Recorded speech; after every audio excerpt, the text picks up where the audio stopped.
മഹാഭാരത കഥകളിലേക്ക് എല്ലാ കൂട്ടുകാർക്കും സ്വാഗതം. അർജുനൻ ഹിമാലയത്തിലെത്തിയ ശേഷം ഗന്ധമാദന പർവ്വതത്തിന്റെ സമീപത്തുകൂടെ അങ്ങനെ നടന്നു. ഗന്ധമാദന പർവ്വതത്തിൽ എത്തി.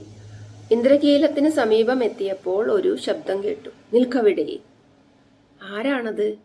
അർജുനൻ തിരിഞ്ഞു നോക്കി. അർജുനൻ ഇപ്പോൾ ഇന്ദ്രനെ പ്രത്യക്ഷപ്പെടുത്താനുള്ള മന്ത്രങ്ങളൊക്കെ സ്വായത്തമാക്കിയിട്ടാണ് ഇങ്ങനെ നടക്കുന്നത്. അപ്പോഴാണ് ഒരു മരച്ചോട്ടിലൊരു താപസൻ, മെലിഞ്ഞ ഒരു താപസൻ ഇങ്ങനെ ഇരിക്കുന്നത് കണ്ടത്. ശസ്ത്രം ഉപേക്ഷിക്കൂ, എന്തിനാണ് ഈ കാട്ടിൽ നീ ഇങ്ങനെ ആയുധവുമായി വന്നിരിക്കുന്നത്? പക്ഷെ അർജുനൻ ശസ്ത്രം ഉപേക്ഷിക്കുന്നതേയില്ല. ചാപബാണങ്ങളും കവചവും ഖഡ്ഗവും എന്തിയ നീ ആരാണ്? താപസൻ ചോദിക്കുകയാണ്. താപസന്മാർ ശാന്തശീലരാണ്, അതുകൊണ്ട് ഇവിടെ യുദ്ധമൊന്നും വേണ്ട, നീ അതെല്ലാം വലിച്ചെറിയും. അർജുനനുണ്ടോ ഇത് കേൾക്കുന്നു? അർജുനൻ ശസ്ത്രവും ഏന്തി അങ്ങനെ നിൽക്കുകയാണ്. ശസ്ത്രം ഉപേക്ഷിക്കാൻ അർജുനൻ തയ്യാറല്ലെന്ന് താപസന് മനസ്സിലായി. താപസൻ ഉടനെ പ്രത്യക്ഷപ്പെട്ടു. അർജുന, ഞാൻ ഇന്ദ്രനാണ്. നിനക്കിഷ്ടമുള്ള വരം ചോദിച്ചോളൂ. എനിക്ക് അസ്ത്രങ്ങൾ തരൂ, ദിവ്യാസ്ത്രങ്ങൾ. എന്തിനാണ് നിനക്ക് ദിവ്യാസ്ത്രങ്ങൾ ഇപ്പോ? താപസൻ ഇങ്ങനെ ചോദിച്ചു. എന്റെ മാത്രം സുഖഭോഗങ്ങൾക്കല്ല എനിക്ക് പ്രാധാന്യമുള്ളത്, എന്റെ സഹോദരന്മാരുടെ ജീവനാണ്, ജീവിതമാണ്. അപ്പോൾ ഇന്ദ്രൻ പറഞ്ഞു, നിനക്ക് ഭഗവാന്റെ ദർശനം കൂടിയേ തീരൂ, ഭഗവാൻ ശിവന്റെ. അതുകൊണ്ട് നീ തപസ്സനുഷ്ഠിക്കൂ. ദിവ്യാസ്ത്രങ്ങൾ ലഭിക്കാൻ വേണ്ടി ഘോരവനത്തിലെത്തി അർജുനൻ തപസ്സു തുടങ്ങി. ആദ്യമൊക്കെ പച്ച ഇലകൾ കഴിച്ചു. ദിവസവും രാവിലെ സ്നാനം നടത്തി. കുറെ കഴിഞ്ഞപ്പോൾ താടി എല്ലാം മഞ്ഞ നിറമായി. ഉണക്കയിലകൾ ഭക്ഷിച്ചു. പിന്നെ ഒറ്റക്കാലിൽ പെരുവിരലിലൂന്നി വായുഭക്ഷണമാക്കി കൊടും തപസ് അനുഷ്ഠിച്ചു. ഇതിൽ സംപ്രീതനായ ഭഗവാൻ പ്രത്യക്ഷപ്പെടാൻ പോവുകയാണ്. മഹർഷിമാരെല്ലാം ഭഗവാനോട് ചെന്നു പറഞ്ഞു, ഭഗവാനേ പരമശിവ, അർജുനന്റെ തപസ്സിനാൽ ദിക്കുകളെല്ലാം പുകയുകയാണ്. അതുകൊണ്ട് എത്രയും പെട്ടെന്ന് പ്രത്യക്ഷപ്പെട്ട് അവന് ദർശനം നൽകിയാലും. മഹർഷിമാരുടെ ആവശ്യപ്രകാരം അങ്ങനെ പരമശിവൻ അർജുനന്റെ അടുത്തേക്ക് വരികയാണ്. മൂകൻ എന്ന ദാനവൻ പന്നിയുടെ രൂപം പൂണ്ട് അർജുനനെ ഉപദ്രവിക്കാനായി പാഞ്ഞെടുക്കുകയാണ്. ആ സമയത്ത് പാർത്ഥൻ ബാണം പ്രയോഗിക്കാൻ ഒരുങ്ങിയ വേളയിൽ വേടവേഷം ധരിച്ചെത്തിയ ശ്രീ പരമേശ്വരനും പത്നിയും പറഞ്ഞു, നീ ഇതിനെ കൊല്ലരുത്, ഞാൻ നേരത്തെ തന്നെ ലക്ഷ്യം വെച്ചതാണ്. പരമശിവൻ പറഞ്ഞു. വേടന്റെ വാക്കുകളെ വിഗണിച്ചുകൊണ്ട് പാർത്ഥൻ ബാണപ്രയോഗം നടത്തി. അതേ സമയത്ത് തന്നെ ശിവനും ബാണം പ്രയോഗിച്ചു. 2 ബാണങ്ങളും മൂകാസുരന്റെ ശരീരത്തിലേറ്റു. തുടർന്ന് അസംഖ്യം ബാണങ്ങൾ അസുര ശരീരത്തിൽ തറച്ചു. വരാഹരൂപം വെടിഞ്ഞ് സ്വന്തം രൂപം ധരിച്ച് ദാനവൻ മരണമടഞ്ഞു. അർജുനൻ വേടന്റെ നേർക്ക് തിരിഞ്ഞു ചോദിച്ചു, നീ ആര്? ഈ വിജനപ്രദേശത്ത് കൂട്ടം കൂടി നടക്കുന്നത് എന്തിന്? ഞാൻ നേരത്തെ ഉന്നം വെച്ച ഈ പന്നിയെ നീ എന്തിനു കൊന്നു? നിന്നെ ഞാൻ ജീവനോടെ വിടുകയില്ല. അർജുനൻ ശ്രീ പരമേശ്വരനോട് ഏറ്റുമുട്ടാൻ ഒരുങ്ങുകയാണ്. ഈ പന്നിയെ ആദ്യം എയ്തത് ഞാനാണ്. നിനക്ക് മുൻപേ ഞാൻ ഇതിനെ ഉന്നം വെച്ചു. ഞാനാണ് ഇതിനെ വധിച്ചത്. കരുത്തുണ്ടെങ്കിൽ നില്ല്, നമുക്കൊരു കൈ നോക്കാം. ശ്രീ പരമേശ്വരൻ അർജുനനോട് പറഞ്ഞു. അർജുനൻ കോപം കൊണ്ട് വിറച്ചു. തുടർന്ന് വേടന്റെ മേൽ പാർത്ഥൻ ശരമാരി തന്നെ ചൊരിഞ്ഞു. അർജുനനായ ചമ്പുകളെല്ലാം വേടൻ വിരുതോടെ പിടിച്ചെടുത്തു. ചിരിച്ചുകൊണ്ട് വേടൻ പറഞ്ഞു, മടയാ, ഒട്ടും കുറയ്ക്കേണ്ട, എഴുതുള്ളൂ. തുടർന്ന് ഇരുഭാഗത്തേക്കും ബാണങ്ങൾ ചീറിപ്പാഞ്ഞു. വേടന് ലേശവും ഇളക്കമില്ലെന്ന് കണ്ട് അർജുനൻ ആശ്ചര്യപ്പെട്ടു. ഒടുവിൽ അർജുനന്റെ അമ്പുകൾ ഒടുങ്ങി. ഉടനെ വിൽത്തടി കൊണ്ട് പാർത്ഥൻ വേടനെ പ്രഹരിക്കാൻ തുടങ്ങി. വേടൻ വില്ലും പിടിച്ചെടുത്തു. പാർത്ഥൻ വാളെടുത്തു പ്രയോഗിച്ചെങ്കിലും വാൾ 2 കഷ്ണമായി മുറിഞ്ഞു വീണു. തുടർന്ന് മുഷ്ടിയുദ്ധമുണ്ടായി. വേടന്റെ മുഷ്ടിപ്രകരമേറ്റ് പാർത്ഥൻ വശം കെട്ടു. തന്റെ കൈകൾക്കിടയിൽപ്പെട്ട പാർത്ഥനെ വേടൻ ഞെരിഞ്ഞമർത്തി. അനങ്ങാനാവാതെ ശ്വാസം മുട്ടിയ അർജുനൻ ബോധം കെട്ട് നിലത്ത് വീണുപോയി. അല്പം കഴിഞ്ഞ് ബോധം തെളിഞ്ഞപ്പോ പാർത്ഥൻ നിലത്ത് മണ്ണുകൊണ്ടൊരു ശിവലിംഗം ഉണ്ടാക്കി.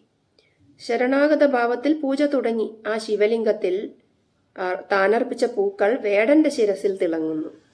അത് കണ്ട് അർജുനൻ സന്തോഷിച്ചു. പാർത്ഥൻ വേടന്റെ പാദങ്ങളിൽ പ്രണമിച്ചു. അത് ശിവനാണെന്ന് മനസ്സിലായി. ഓം ഹ്രീം നമഃ ശിവായ. അർജുനൻ ശ്രീപരമേശ്വരനെയും ശ്രീപാർവതിയെയും വണങ്ങി പാദങ്ങളിൽ പ്രണമിച്ചു. ഭഗവാനെ പ്രസാദിപ്പിക്കാനായി അർജുനൻ ഇങ്ങനെ സ്തുതിച്ചു. പ്രഭോ, അങ്ങ് ദേവനാഥനായ മഹാദേവനാണല്ലോ. ലോകോപകാരത്തിന്റെ ചിഹ്നമാണ് അങ്ങയുടെ കണ്ടത്തിലെ നീലനിറം. ത്രിനേത്രനും ലോകകാരണനുമായ അങ്ങ് സർവവ്യാപിയാണ്. ദേവതാശ്രയനായ അങ്ങ് അജയനാണ്. ശിവനും വിഷ്ണുവും അങ്ങു തന്നെ. ഹരിഹര സ്വരൂപനായ അങ്ങ് യജ്ഞധ്വംസകനാണ്. അങ്ങയെ പ്രത്യക്ഷനായി കാണാനുള്ള മോഹം കൊണ്ടാണ് ഞാനിവിടെ വന്നത്. അജ്ഞാനം നിമിത്തം അങ്ങയോട് യുദ്ധം ചെയ്യാനും ഇടയുണ്ടായി. എൻ്റെ അപരാധം ക്ഷമിക്കുമാറാകണം. എനിക്ക് അഭയം അരുളിയാലും. സ്തുതിയെല്ലാം കേട്ട് ഭഗവാൻ പാർത്ഥനെ മാറോടണച്ചിട്ട് ഇങ്ങനെ പറഞ്ഞു. മന്ദഹാസത്തോടെ മാറോടണച്ചിട്ട് പറഞ്ഞു, അർജുന, നീ നാരായണന്റെ നിത്യസഹചാരിയായ നരനല്ലേ?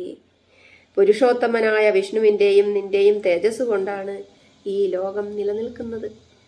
ഇന്ദ്രന്റെ അഭിഷേകവേളയിൽ നീയും ശ്രീകൃഷ്ണനും ചേർന്ന് ദാനവന്മാരെ നശിപ്പിച്ചു. ഇന്ന് വേടന്റെ രൂപത്തിൽ വന്ന ഞാൻ നിന്റെ ഗാണ്ഡീവവും അമ്പൊടുങ്ങ താവനാഴിയും തട്ടിയെടുത്തു. അതെല്ലാം തിരിച്ചെടുത്തുകൊള്ളൂ. നിന്റെ ശരീരം അരോഗമായിരിക്കും. ഇഷ്ടമുള്ള വരം ചോദിച്ചുകൊള്ളൂ. അർജുനൻ ഇങ്ങനെ പറഞ്ഞു. ഭഗവൻ, അങ്ങ് വരം നൽകാൻ ആഗ്രഹിക്കുന്നുവെങ്കിൽ പാശുപതാസ്ത്രം തന്നാലും. ലോകത്തിൽ പ്രളയത്തിന് തന്നെ കാരണമാകുന്ന ബ്രഹ്മശിരാസ്ത്രം കൊണ്ട് ഭാവിയിലെ യുദ്ധത്തിൽ എല്ലാ ശത്രുക്കളെയും, ദാനവരെയും, രാക്ഷസന്മാരെയും, പിശാചുക്കളെയും എല്ലാം ഭസ്മമാക്കാൻ ആ അസ്ത്രം കൊണ്ട് എനിക്ക് കഴിവുണ്ടാകണം. മന്ത്രം ജപിച്ച് വിക്ഷേപിച്ചാൽ പാശുപതാസ്ത്രത്തിൽ നിന്ന് 1000 തൃശൂലങ്ങളും അസംഖ്യം ഗദകളും സർപ്പാകാരങ്ങളായ ബാണങ്ങളും പുറപ്പെടുമെന്ന് എനിക്കറിയാം. ഞാൻ ഭീഷ്മർ, ദ്രോണർ, കൃപർ, കർണൻ തുടങ്ങിയവരോട് ആ അസ്ത്രം പ്രയോഗിച്ചു പൊരുതട്ടെ. അപ്പോൾ ഭഗവാൻ ശ്രീ പരമേശ്വരൻ ഇങ്ങനെ പറഞ്ഞു, അർജുന, ഞാൻ നിനക്കിതാ പാശുപതാസ്ത്രം നൽകുന്നു. ഇത് കൈകാര്യം ചെയ്യാൻ നീ യോഗ്യനാണ്. ഇന്ദ്രാദി ദേവകൾക്ക് പോലും ഈ അസ്ത്രം കൈകാര്യം ചെയ്യാനുള്ള നൈപുണ്യം ഇല്ല. സാധാരണ മനുഷ്യർക്ക് ഇതിനെപ്പറ്റി അറിയാൻ പോലും കഴിയുകയില്ല. നീ ഇതിനെ ആരുടെ മേലും പെട്ടെന്ന് പ്രയോഗിക്കരുത്. കരുത്തില്ലാത്തവരുടെ നേർക്ക് പ്രയോഗിക്കപ്പെട്ടാൽ ഇത് ലോകനാശത്തിന് ഇടവരുത്തും. സങ്കല്പം, വാക്ക്, ദൃഷ്ടി, ചാപം ഇവയിലേതെങ്കിലും കൊണ്ട് ഈ അസ്ത്രം പ്രയോഗിച്ചാൽ ഇത് ശത്രുവിനെ ഉന്മൂലനം ചെയ്യും.